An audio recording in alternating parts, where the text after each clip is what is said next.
വിശുദ്ധ ലൂക്കാ എഴുതിയ സുവിശേഷം അധ്യായം 17 1 മുതൽ 10 ഉൾപ്പെടെയുള്ള വാക്യങ്ങൾ. ശിഷ്യർക്ക് ഉപദേശങ്ങൾ.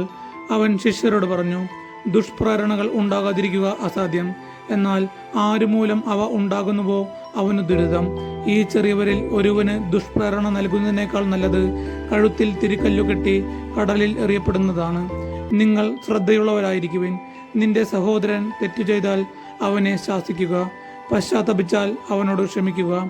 ദിവസത്തിൽ 7 പ്രാവശ്യം അവൻ നിനക്കെതിരായി പാപം ചെയ്യുകയും 7 പ്രാവശ്യവും തിരിച്ചു വന്ന് ഞാൻ പശ്ചാത്തപിക്കുന്നു എന്ന് പറയുകയും ചെയ്താൽ നീ അവനോട് ക്ഷമിക്കണം. അപ്പോൾ അപ്പോസ്തലന്മാർ കർത്താവിനോട് പറഞ്ഞു, ഞങ്ങളുടെ വിശ്വാസം വർദ്ധിപ്പിക്കണമേ. കർത്താവ് പറഞ്ഞു, നിങ്ങൾക്ക് ഒരു കടുകുമണിയോളം വിശ്വാസമുണ്ടെങ്കിൽ ഈ സിക്കിമിൻ വൃക്ഷത്തോട് ചുവടോടെ ഇളകി കടലിൽ ചെന്ന് വേരുറയ്ക്കുക എന്ന് പറഞ്ഞാൽ അതും നിങ്ങളെ അനുസരിക്കും. നിങ്ങളുടെ ഒരു ഭൃത്യൻ ഒഴുകുകയോ ആടുമേയ്ക്കുകയോ ചെയ്തിട്ട് വയലിൽ നിന്ന് തിരിച്ചു വരുമ്പോൾ അവനോട് നീ ഉടനെ വന്ന് ഭക്ഷണത്തിനിരിക്കുക എന്ന് നിങ്ങളിൽ ആരെങ്കിലും പറയുമോ? എനിക്ക് ഭക്ഷണം തയ്യാറാക്കുക, ഞാൻ ഭക്ഷിക്കുകയും പാനം ചെയ്യുകയും ചെയ്യുന്നതുവരെ അരമുറുക്കി എന്നെ പരിചരിക്കുക, അതിനുശേഷം നിനക്ക് തിന്നുകയും കുടിക്കുകയും ചെയ്യാം എന്നല്ലേ നിങ്ങൾ പറയുക? കൽപ്പിക്കപ്പെട്ടതോ ചെയ്തത് കൊണ്ട് ദാസനോട് നിങ്ങൾ നന്ദി പറയുമോ?